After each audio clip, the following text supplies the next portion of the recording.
Hello, everyone. Today I have for you the LLC, a flexible entity for partnerships. So, this is all about what do you do when you start a business? So, you have some options, right? You can use your own capital, you can try to get business credit, use personal credit, credit cards, lines of credit, or loans. You can borrow from family and friends, or you can start a partnership. And today I want to discuss this possibility. Now, what's the problem? The problem here is that with all those methods, you might not have the capital.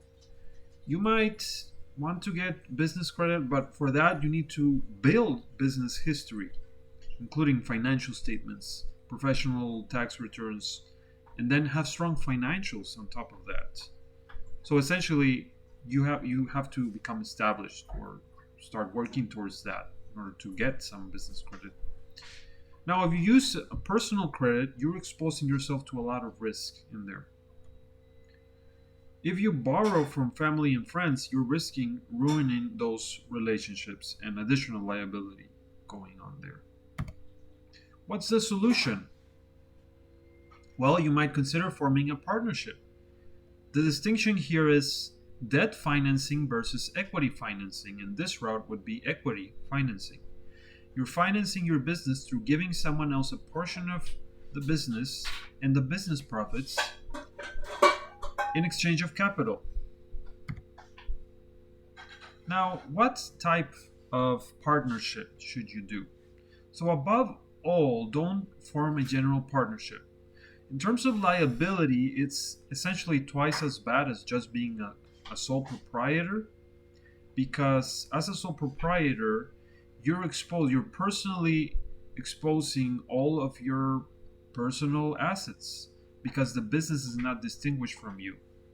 As a general partnership, it's the same thing. The business is not differentiated from the partners. But now you have to deal with another person's action, or however many partners you have. You're multiplying that risk factor by all of those people.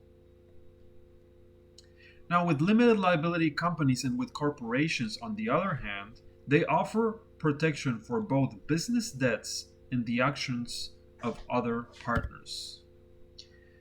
Now, if we look at corporations, this is included C corporations and S corporations.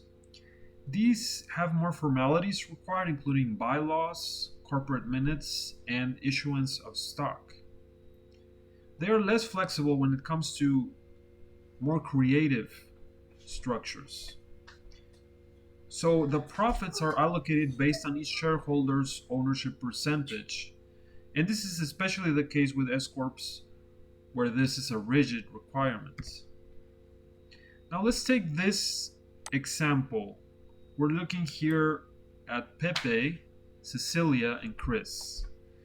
Pepe wants to start a specialty apparel manufacturing business. He doesn't have the know-how, but he knows Cecilia, who does. Now, Pepe has done some market research. He prepared a very serious business plan and has business experience, but he only has $5,000 of capital to contribute.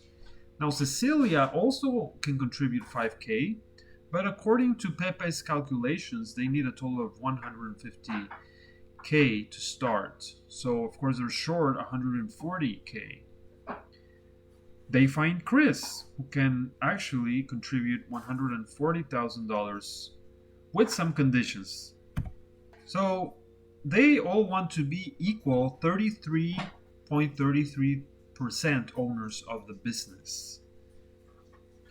Chris agrees to this, to be a 33 and a third percent owner, but he also wants to get all the profits generated from the business until he gets his initial 140K back, plus an additional 70K of the profits.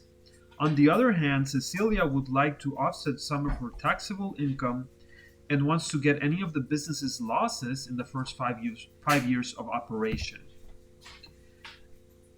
How can we make it work?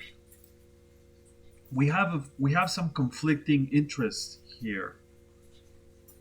And well, this would not be possible, let's say, for example, in an S corporation, where if everyone is at 0.33% owner, losses and profits would have to flow through evenly to each stockholder. However, the limited liability company, or LLC, is perfect to accommodate this situation. Basically, each partner can retain their ownership percentage while at the same time distributing profits and losses based on the agreement set forth in the LLC's operating agreement. So here's how it goes for Pepe and friends. So year one, we have a loss of 50K. Pepe got nothing. Cecilia got 50K of the loss to offset taxable income. And then year two, there were some profits. There was a gain of 100K. So in this scenario, Pepe got nothing, Cecilia got nothing, Chris got 100K. Remember, Chris wanted to have his capital back plus an additional 70K. Year three, net profits were 150K. Now, the important part here is Chris got 110K out of that 150. Why? Because if he wanted back his 140 capital and then you add the 70K that he wanted extra up front from whatever net profits came in, then you get a total of 210,000. He got 100K in year two plus 110K in year three, and he got everything that he wanted. And then the 40K left over from the profits from year three is going to be evenly distributed between Pepe and Cecilia. So you see there 20K each. Year four, since Chris already got everything that he needed, now we have net profit of 180K. And now, because they're all 33.33% owners, they're going to get 60K each of those net profits. And you can see that there. And years going forward, it's going to be the same thing, except if we have losses. Remember, Cecilia wanted the losses from the first 5 years. If there were any years that there were losses up to year 5, then Cecilia would also get that. And then year 6, that would expire and everyone would get evenly whatever profits or losses. So that's the results. At the end of 3 years, Chris got his capital back plus 70K. Cecilia got to write up the 50K in the first year. And by year 4, the partners were back to evenly distributing the profits, which came up to 60K each. So that's the alternative here. That's something that you can definitely work with when you're trying to start a business and you're trying to find capital. Where can you finance your business? There it is. That's a very flexible thing. Not saying that you couldn't do it through let's say an S corporation. The benefit of an S corporation is that you could still do a partnership. You could still sell stock to partners coming in to your business, but it's not as flexible. So if you had all these needs from different investors, then you couldn't be as flexible. You couldn't offer, hey, you know what, you're gonna get X amount of profits as they come in, and I'm not gonna get anything the first whatever years. That's not possible, because with an S corporation, whatever your ownership percentage, that needs to be respected when it comes to your share of those net profits or losses. And the benefit there as well with S corporation is that you are really saving on self-employment taxes. You can watch some of my other videos when I talk about the benefits of an S corporation if you want to look at that.